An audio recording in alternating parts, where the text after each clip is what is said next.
Lulu, hi, how are you? I'm good. How are you? Great. I'm so glad to have you on the second episode of the podcast, Million Emo Thoughts. I'm very excited about this new thing I'm doing. So so let's get started. I really loved your single All In. I felt like it was the kind of song you could like blast in your car with your girlfriends and just like scream it when you're like feeling really heartbroken. So what inspires you to write that song?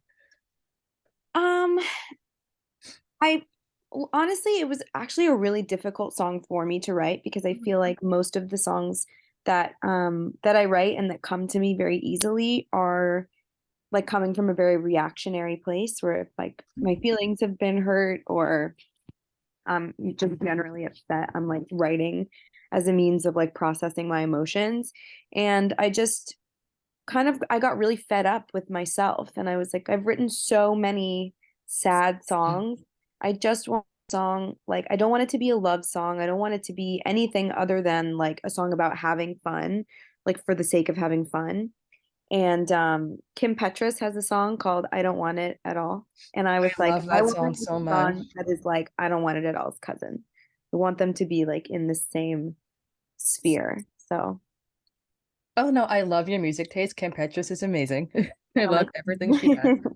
Um, yeah, so speaking of writing sad songs a lot, is that a way you process your feelings around things that you maybe can express otherwise?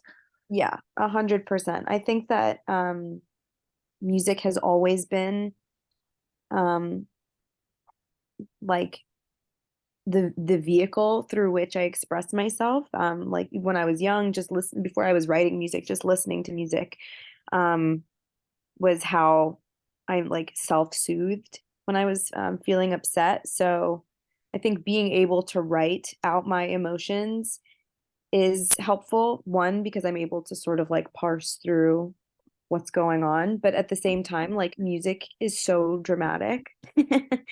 So I love to express myself in the most dramatic way possible. You do accomplish that on your Thank sophomore you. EP.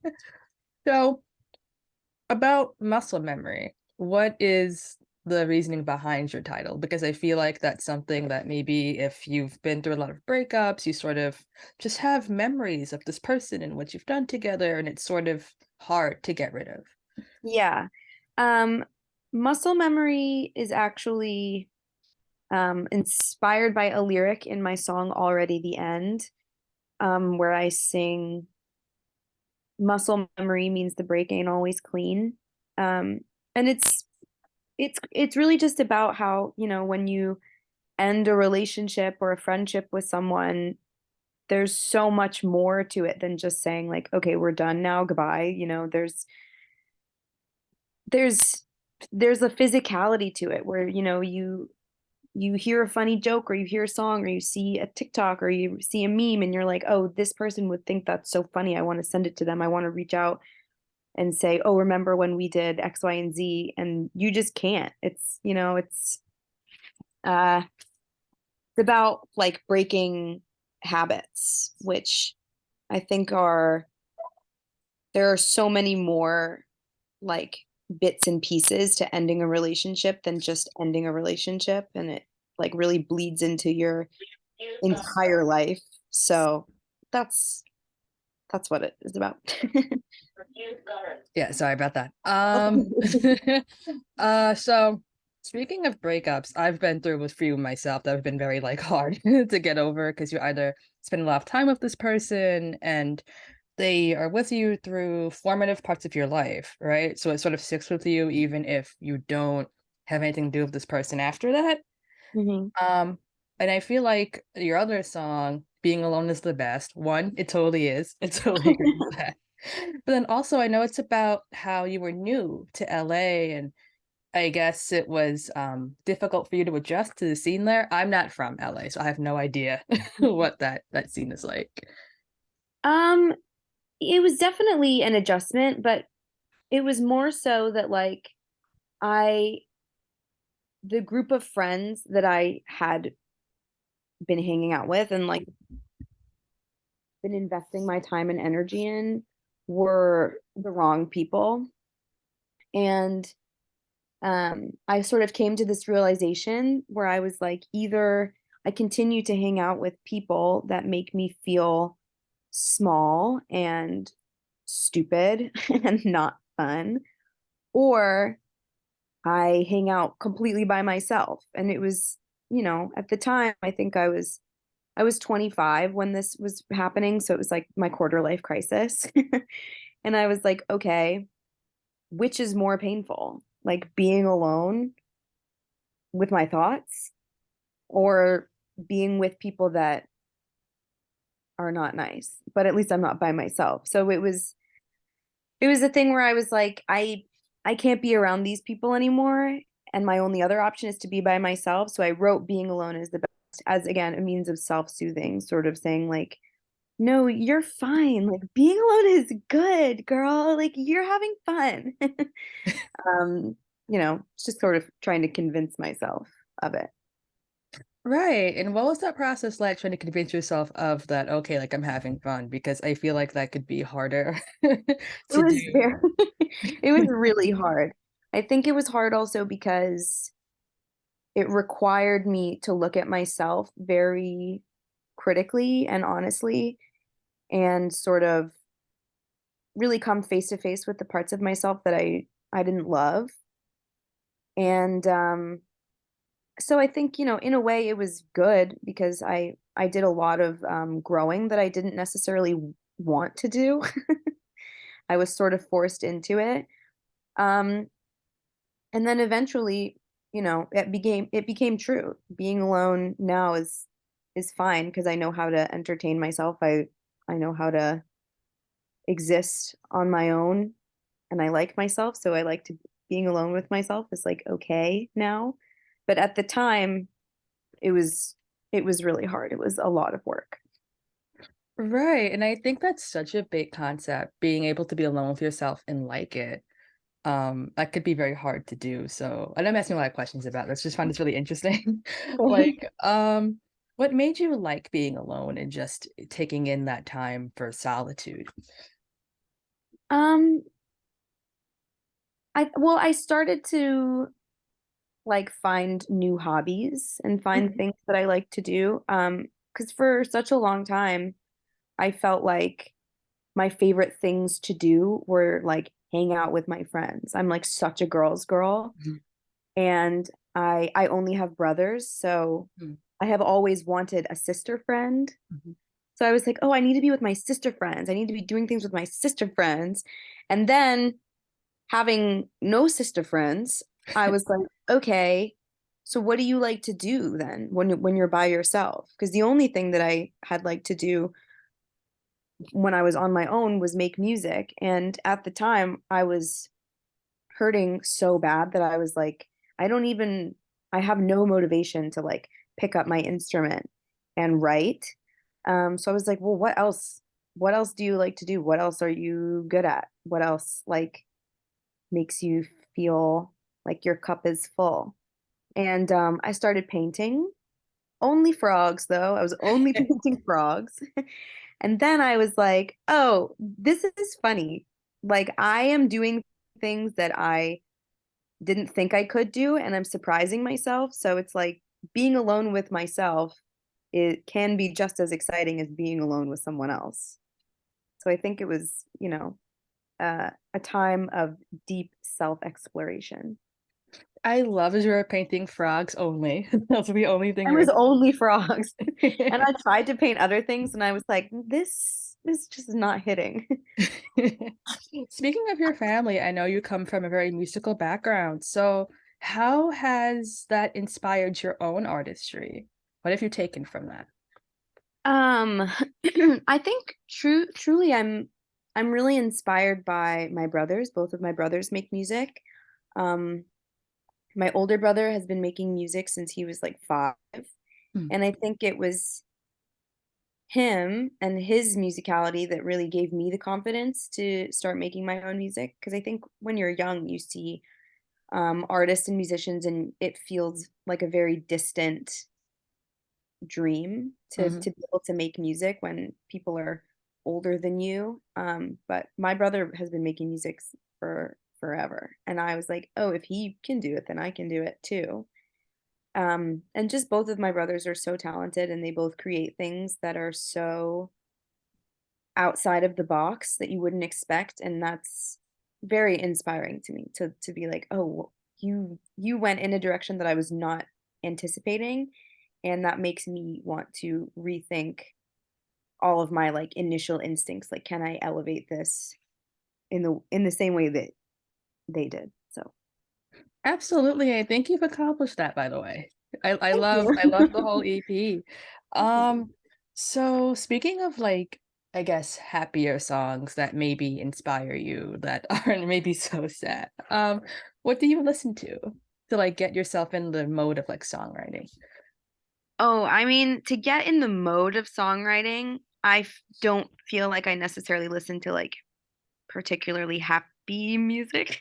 Okay. Um, but I honestly Taylor Swift's Folklore was, like, very inspiring to me. I've had a very difficult time in the past, um, allowing myself to write in a way that isn't solely autobiographical. I Mhm, used to think that, like, if I wasn't writing from a purely autobiographical standpoint, then, like, what I was writing was inauthentic because it didn't happen. But I'm kind of a hermit, so not a lot of things actually happen because I mhm. just hang out, just it's like me and my frogs hanging out. And so for a long time, I was like, "How do I write if nothing is happening to me?" And listening to folklore and listening to, like, very sort of storytelly songwriters, I felt like I was like, "Oh, this is fiction, but it's still real and it still evokes emotion." So there is there's, I think, a wisdom in being able to just write freely and not put yourself in a box.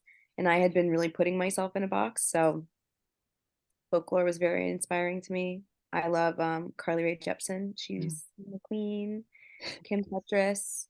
This girl, Chapel Roan. Have you heard of her? I haven't, no. She's so good. I love her. Um, yeah, I forgot what question I was answering. Oh yeah, music that inspires you Oh, anywhere of yeah, songwriting, yeah. yeah. Oh, okay. That's Well, you right. named a lot of my, like, pop playlist. Yeah. Oh, hi. You're welcome. Yeah, so in terms of, like, just, um, the EP and what you would want listeners to get out of it or, like, what messages you want them to take away from it, like, what would that be for you? I think I think for a long time when I was like when I put out my first EP and the music before this EP, I was very set on creating an image for and of myself that was like very cool girl, unbothered, like you don't want to cross me Mhm, kind of person. mhm. Um, which is just like, not true. It's like such a small percentage of who I am. And I think I was nervous to be like vulnerable and emotional and to put myself in a position that I didn't consider to be like powerful. Um, but in tapping into my vulnerability and being honest about what was happening in my life and about what was happening in my head in terms of how I was like reconciling what was happening in my life, I think helped me to find that obviously there is so much power in vulnerability. And so I would hope that people listening could find their power in their vulnerability.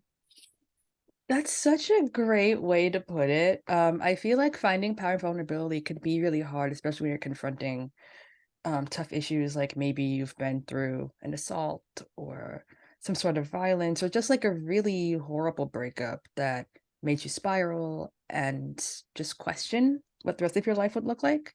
Mhm. But I think owning that experience is sort of saying to yourself, one, this doesn't mean anything about me. and sort of what's meant like to happen for me, but also yeah, just taking that and letting other people see that, hey, this didn't break me, it's not going to break you either. It's like a very powerful thing to give to other people. I think also just like giving yourself the space to feel bad Right. is really powerful because I think there are so many people that are like, "Oh, I don't have any right to feel bad," or if I feel upset about my life, then I'm like wasting away. Mhm. And I don't think that that's accurate. I think you have to allow yourself to grieve your life sometimes. Sometimes things happen and you're like, "This I hate that this is happening." And I you have to like allow yourself to say, I hate this." And give yourself the space to just, like, feel holy, I think. Yeah, speaking of that point, do you think that the pop genre is now, I think, giving people more room to be sad because people aren't solely writing about things that are autobiographical or things that are just very um happy and shiny all the time? Definitely. I think that at this point too, like, pop is, like, sort of genreless. It's Mm, whatever is popular, and there are so many artists that are beloved that are not making, like, your classic pop music that you might think of when you think of pop music. And I think that's great. I think that people like, sad people need representation. So, I think that's good. I think it's good to have emotional artists giving people permission to be emotional. exactly. I think you're giving them that exact permission, which is something we definitely need more of. Um, So, so yeah, so like one final question. About, like, what how do you see yourself moving forward from the muscle memory EP? Like, do you have anything new you're working on, or are you going to work on touring on this record? What's that gonna look like? I've got a bunch of songs, um, in the shop right now, Mm. getting worked on, that will hopefully be done soon. I don't know if it'll be necessarily another EP or just some singles, but I've got a lot more music on the way. I would love to tour. Mm. I don't know if that is going to happen necessarily. um, but yeah, I would love to tour. I think it's for me. It's just keep making music, keep doing what I like, and just hope and pray that people are listening. I'm sure they are praying with you, by the Thank way. you. So thank you so much for coming on to the show. I really Of appreciate course. it, like, Thank taking the you. time. That's so nice of you. Thank you so much. Thank you for having me. Oh yeah, you're welcome. So like listen to Million Emo Thoughts on Spotify, subscribe on YouTube, but as recommended by Ash, like just recommend things to people. And thank you again, Lulu, for coming on. Stream her EP, Muscle Memory, and enjoy it because it's really good. Thank you so much. You're welcome. Thank you. Okay. Have a good day. You too. Bye. Bye.